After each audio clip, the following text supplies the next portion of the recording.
What is going on, everybody? AHS Rules back again with another video, and we're here for another ROH TV review number 31. We have a lot to go through, and so if you're here strictly for the TV review and to hear what happened on this week's episode of ROH, I'll put the description in the time. I'll put the timestamp in the description. How about that? That's how that works. But we have a lot to talk about prior to the review, and we have a lot to talk about in the review because there are 13 matches tonight. It was a 2-hour episode. We've kind of been more recently been getting an hour 30, and this week it was 2 hours, which, you know, kind of adds up when there's no commercials and it's just go, go, go constantly. So prior to this episode, we had AEW Grand Slam last week, and I talked about that last week because we had the Dynamite portion of Grand Slam prior, and I was able to talk about Eddie Kingston becoming the new Ring of Honor World Champion last week, and now in this past week, this is going to be extremely confusing, but last week's review, Rampage Grand Slam had not taken place, so I wasn't able to talk about what happened on there, but 2 Ring of Honor notes took place. The first being new 6-man tag team champions, as you can read in the title and see in the thumbnail. It is the Young Bucks and Hangman Adam Page. They defeated the Mogul Embassy, Brian Cage, in the Gates of Agony, and they held the championships for a long time. They defended, I would say, besides Athena, probably the most consistently defended championships in Ring of Honor, so I'll give the Mogul Embassy their flowers for their long and dominant reign, especially because a lot of the matches were on ROH TV.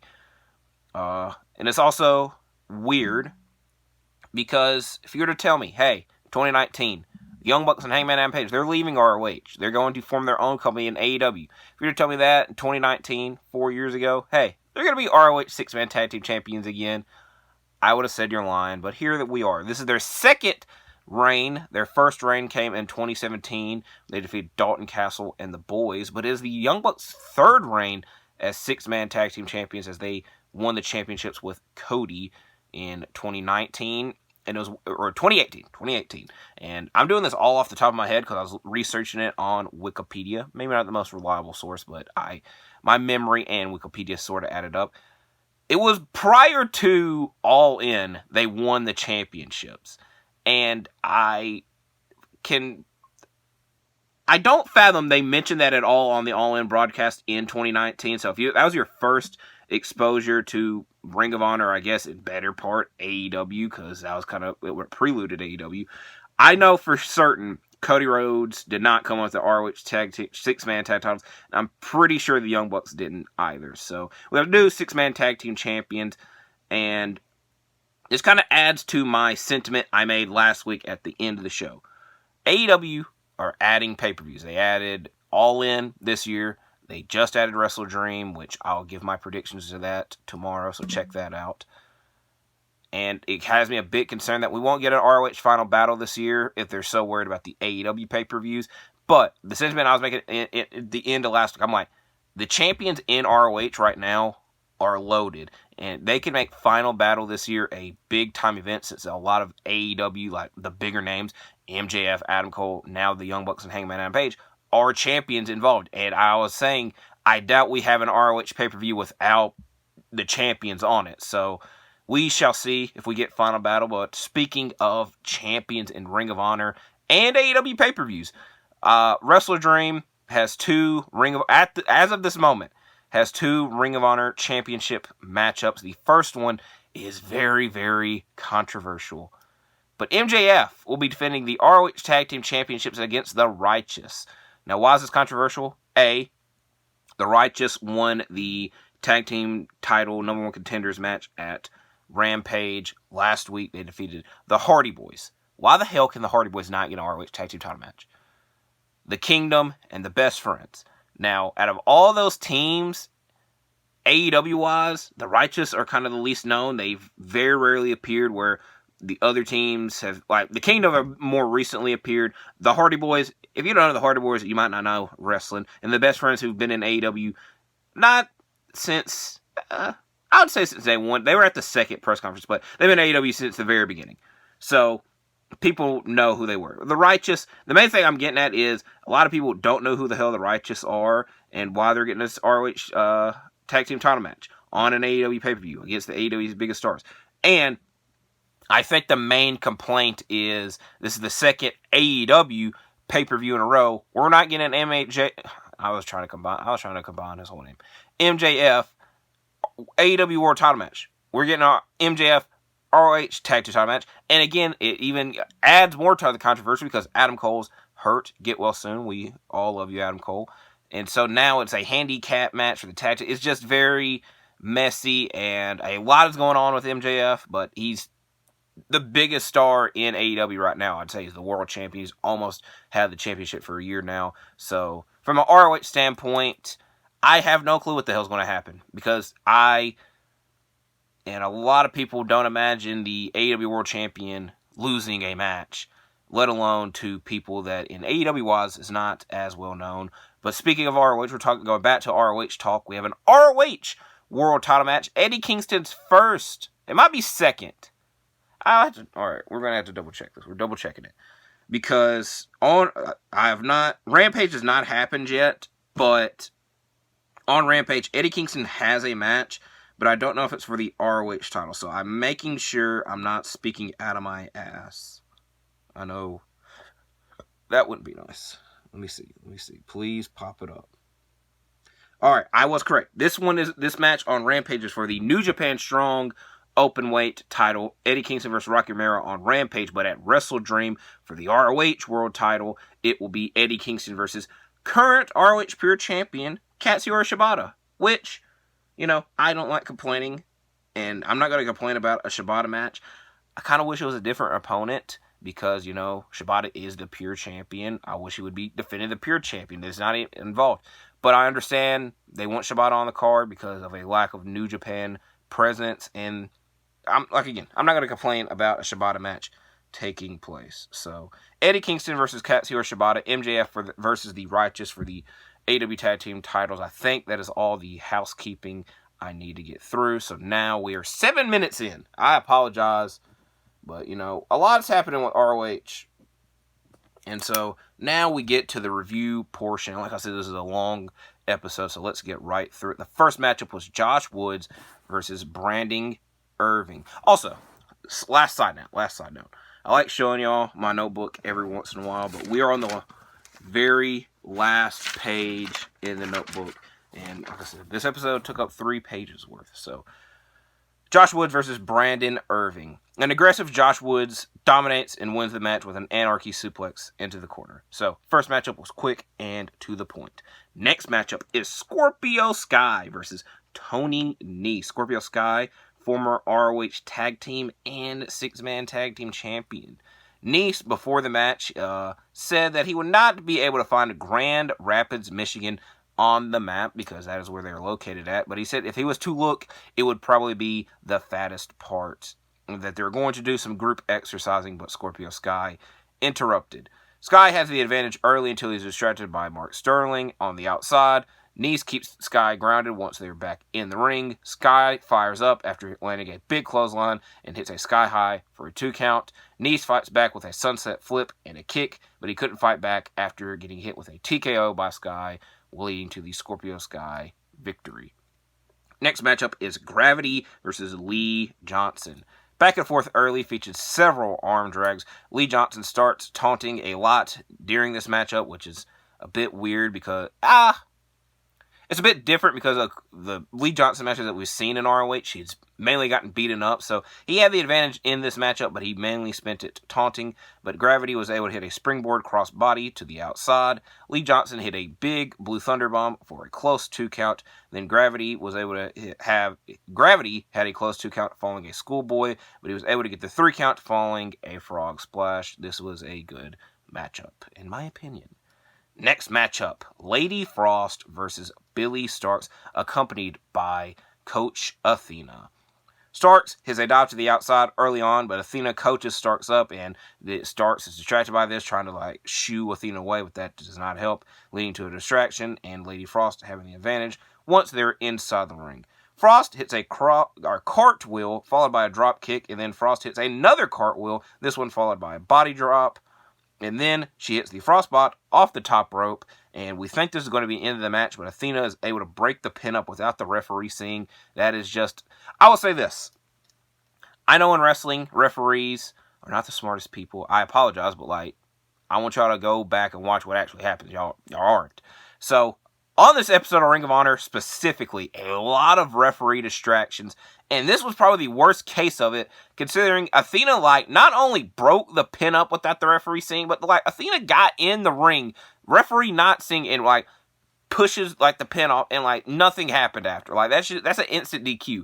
But, again, Athena breaks the pin up, and Lady Frost is triggered by this, and again, this leads to Lady Frost being distracted, and then Starks hits the Starks Clash, which I don't know if that's the actual name of the move. That's what Caprice Coleman called it. It was essentially a Styles Clash without moving the legs to behind the arms, so that is what Billie Starkz won this match with, and then Athena attacked Lady Frost after the match for a long time, with Billie Starkz for a long time as well, trying to stop the beating from happening, but it continues on. We'll hear from Billie's... I'll go ahead and say it now, because I didn't write it down, but later, very, very, very later on, Billie Starkz is interviewed by Lexi Nair, and that she was kind of frustrated because Athena was so involved with this, but Athena was, hey, if I'm going to coach you, you're going to, follow the rules, follow what I'm coaching you, and she explained why she attacks her opponents after the matchups, and it's mainly because, hey, it is just to finish them off. We don't want to see them anymore.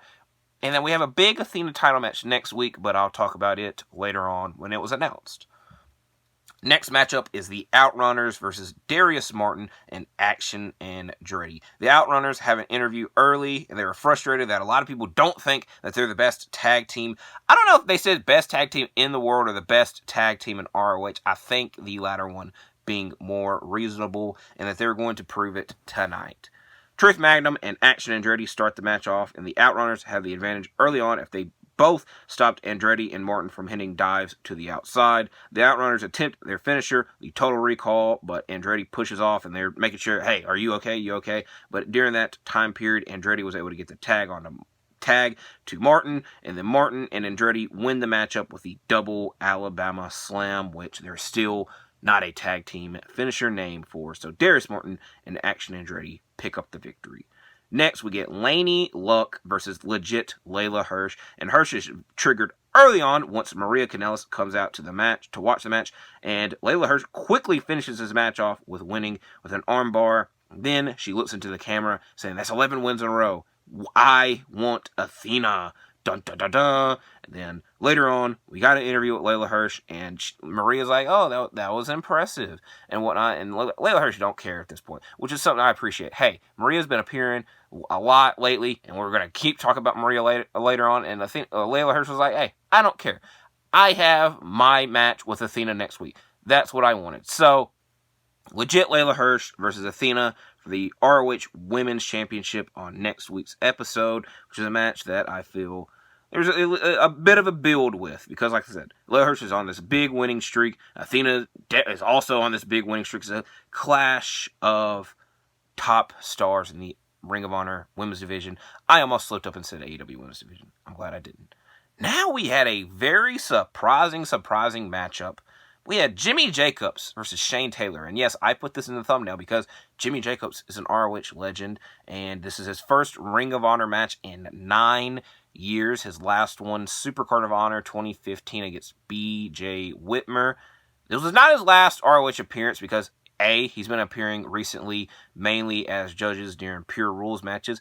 But I remember Global Wars in Chicago 2017, he appeared in the crowd because this is around the time he was let go from WWE because of the picture he took with the Bullet Club when they invaded before Raw, that whole ordeal.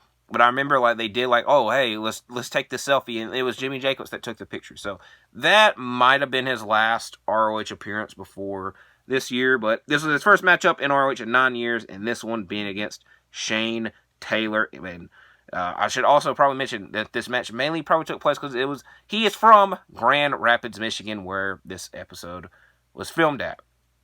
Shane Taylor don't care, and Shane Taylor pushes Jacobs down before the match starts, but this led to Jimmy Jacobs being the aggressive one, and he hits a tope suicida to the outside and has a chokehold locked in after it, but Taylor slings him around once they're back in the ring, and Jacobs tries to fight back, but he couldn't anymore after Taylor hits his finish, Welcome to the Land. I was struggling to say anything there because Shane Taylor has several different finishers, the Marcus Garvey pile driver, and now he won this matchup with Welcome to the Land.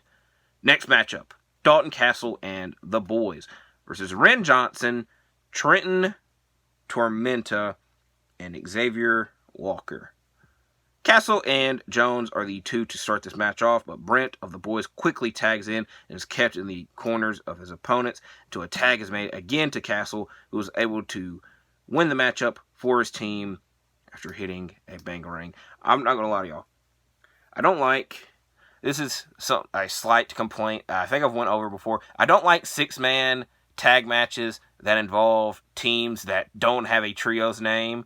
But a lot of ROH 6-man matches it's mainly the Mogul Embassy. And I mainly went over this complaint because there's that long streak where they kept going against Action Andretti, Darius Martin, and Assorted Partner. So I'd always have to specify who has the advantage. So the Mogul Embassy, it's easy because I don't have to say the Mogul Embassy, where it was just a random 3 people put together. I had to say all 3 of their names. So I'm glad Dalton Castle and the Boys quickly won this matchup, with Castle mainly dominating for his trio. Next, we get Cole Carter and Griff Garrison versus the Infantry. Now, again, this is the last time I'll say it. I don't like complaining.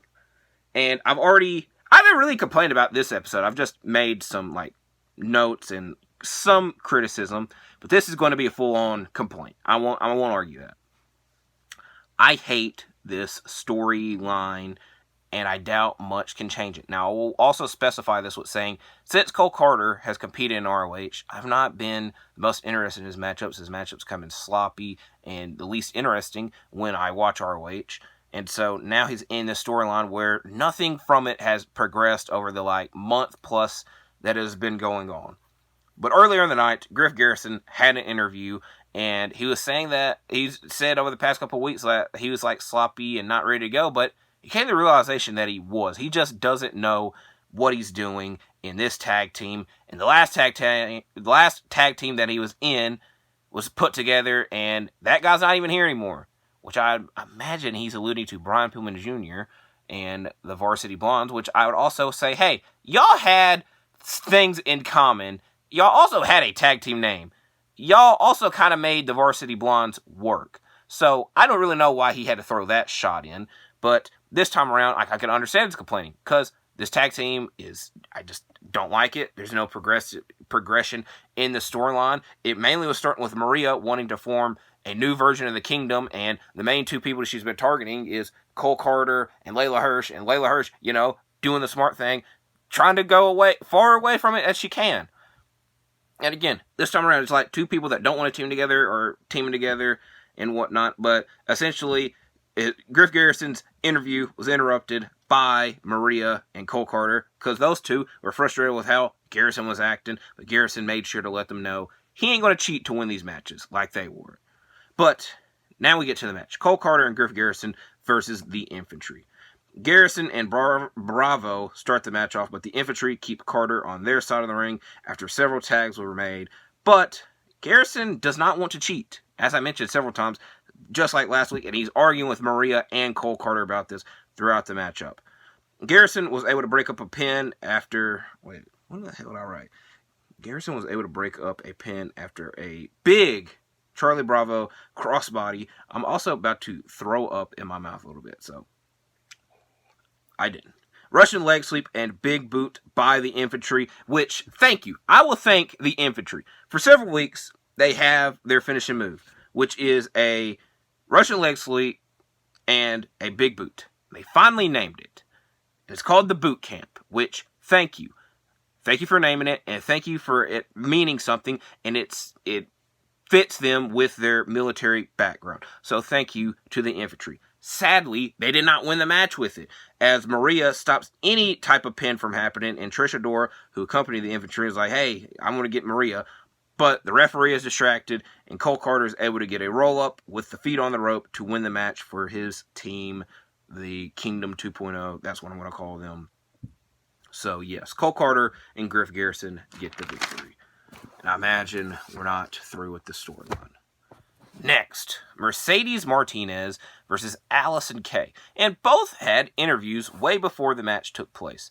Allison Kay's interview was first, and she was mainly saying that, hey, I'm good at a lot of things. The best thing is probably running my mouth, which it fits because she was doing an interview. But she knows that she is on a losing streak, and she does plan to change that.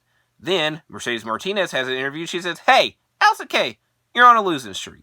Maybe she was listening to what Allison Kay said earlier. But the main note of Mercedes Martinez's interview was she was upset by being called a former champion, and hopefully she would be aggressive in this matchup. But Kay was the aggressor early in this match until Diamante several times in the match distracts Allison Kay to help Martinez.